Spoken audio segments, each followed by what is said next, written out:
ಕಟ್ಕೊಂಡು ಕರ್ಕೊಂಡು ಬಂದು ಇಂಥ ಬಾಳಿದ್ರೆ ಯಾರು ಒಪ್ಕೋತಾರೆ ಹೇಳಿ? ಇದು ಗಂಡ ಹೆಂಡತಿ ಜಗಳ ಅಷ್ಟೇ ಆಗಿದ್ರೆ ಉಂಡು ಮಲ್ಗೋ ಅಷ್ಟರಲ್ಲಿ ಎಲ್ಲ ಸರಿ ಹೋಗ್ತಿತ್ತೇವೆ ನಾವು. ಈ ಜಗಳದಲ್ಲಿ ಆ ಗಂಡಿನ ಅಣ್ಣನೂ ಬಂದು ಸೇರ್ಕೊಂಡೈತೆ, ಬಿಡಿಸ್ಕೊಳಕ್ಕೆ ಅಂತ ಹೆಂಡತಿ ಅಮ್ಮನೂ ಬಂದು ಕೂತೈತೆ. ಇವರು ಆ ಅಮ್ಮನೂ ಹಿಡ್ಕೊಂಡ್ಬಿಡೋದ್ರೆ ಹೆತ್ತೊಟ್ಟೆಗೆ ಎಷ್ಟು ಉದ್ದು ಇರ್ಬೇಡ. ವಿಷಯ ಅದೇನಾದ್ರೂ ಆಗಿರಲಿ, ಕೈ ಮಾಡೋ ಲೆವೆಲ್ಗೆ ಹೋಗ್ಬಾರ್ದು ಕಣ್ರಿ. ಸಂಸಾರ ಸರಿ ಹೋಗ್ದಿದ್ರೆ, ಮನಸ್ಸಿಗೆ ಹೊಂದಾಣಿಕೆ ಆಗದಿದ್ರೆ ಬಗೆಹರಿಸ್ಕೊಳ್ಳೋದಕ್ಕೆ, ದೂರ ಆಗೋದಕ್ಕೆ ಬೇಕಾದಷ್ಟು ದಾರಿಗಳಿದ್ದಾವೆ. ಅದನ್ನು ಬಿಟ್ಟು ಹೆಣ್ಣು ಮಕ್ಕಳನ್ನ ಹೊಡೆದು ಹಿಂಸೆ ಕೊಡೋದು ಒಪ್ಪೋ ಮಾತಲ್ಲ. ಈ ಲೋಕೇಶ್ ಅನ್ನೋ ಮನುಷ್ಯ ಇಲ್ಲಿ ಒದೆ ತಿಂತಾ ಇರೋ ಹೆಣ್ಮಗಳನ್ನ ಬೆಂಗಳೂರಲ್ಲಿ ಲವ್ ಮಾಡಿ ಒಳ್ಳೆ ಬಾಳ್ ಕೊಡ್ತೀನಿ ಅಂತ ಮದುವೆ ಮಾಡ್ಕೊಂಡು ಚನ್ನಪಟ್ಟಣಕ್ಕೆ ಕರ್ಕೊಂಡು ಬಂದು ಸಂಸಾರ ಶುರು ಮಾಡೋರು. ಇವತ್ತೊಂದು ಮದುವೆ, ಈವೆಂಟು, ಡೆಕೋರೇಷನ್ ಅಂತ ಏನೇನೋ ಬಿಸ್ನೆಸ್ ಅಂತೆ. ಈ ಹೆಣ್ಮಗಳು ಬ್ಯೂಟಿಷಿಯನ್ನು, ಬ್ರೈಡಲ್ ಮೇಕಪ್, ಅದು ಇದು ಅಂತ ಏನೇನೋ ಮಾಡುತ್ತಂತೆ. ಹಿಂಗೆ ಇಬ್ರು ಸೇರ್ಕೊಂಡು ದುಡಿಯೋದಕ್ಕೆ ಶುರು ಮಾಡಿದ್ರು. ಇದ್ರ ಮಧ್ಯದಲ್ಲಿ ಸಂಸಾರದಲ್ಲಿ ಅಪಸ್ವರ, ಏನೇನೋ ಸರಿ ಹೋಗಿಲ್ಲ. ಕೇಳಿದ್ರೆ ಇಬ್ರದು ಒಂದೊಂದು ವರ್ಷನ್ ಹೇಳ್ಬೋದು. ಮನೆಯಲ್ಲಿ ಜಟಾಪಟಿ ಶುರುವಾಗಿದ್ದಾವೆ. ಇದು ಕಂಟ್ರೋಲ್ ಮೀರಿ ಹೋದಾಗ ಆ ಹೆಣ್ಮಗಳ ತಾಯಿ ಬೆಂಗಳೂರಿಂದ ಹೊರಡು ಬಂದವ್ರೆ.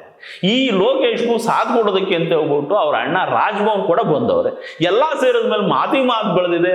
ಅಣ್ಣ ತಮ್ಮ ಇಬ್ರು ರುಚಿಕೆದ್ ಬಿಟ್ಟವ್ರೆ. ಆಮೇಲೆ ಇನ್ನೇನಿರುತ್ತೆ, ಅಮ್ಮ ಮಗಳು ಬಾಯ್ ಬಡ್ಕೋಬೇಕು ಅಷ್ಟೇ. ಅಣ್ಣ ತಮ್ಮ ಸೇರ್ಕೊಂಡು ಹೆಂಡತಿಗೆ ಹೊಡಿಯೋದಲ್ಲದೆ ಅವ್ರ ಅಮ್ಮಗೂ ಹಿಡ್ಕೊಂಡು ಹೊಡೆದ್ಬಿಟ್ರೆ ಇನ್ನೇನು ಹೊಡಿಯುತ್ತೆ?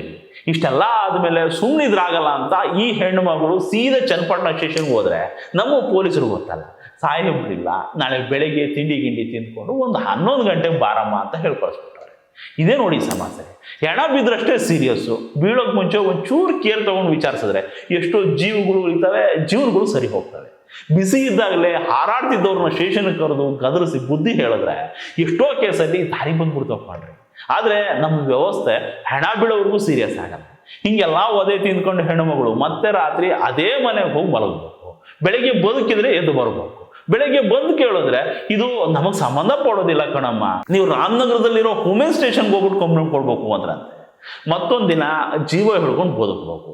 ಹಿಂಗಾಗ್ಬಾರ್ದು ಕಣ್ರಿ. ಯಾವುದೇ ಹೆಣ್ಮಗಳು ತೊಂದರೆ ಅಂತ ಬಂದ್ರೆ ಆ ಟೈಮಿಂಗ್ ಸಹಾಯ ಸಿಗೋ ಥರ ಆಗ್ಬೇಕು. ಪೊಲೀಸರು ಕಂಪ್ಲೇಂಟ್ ತಗೋತಿಲ್ಲ ಅಂತ ಮೀಡಿಯಾ ಭಾಗಕ್ಕೆ ಬಂದು ನಿಲ್ಲೋ ಪರಿಸ್ಥಿತಿಗಳು ಬರಬಾರ್ದು ಕಣ್ರಿ.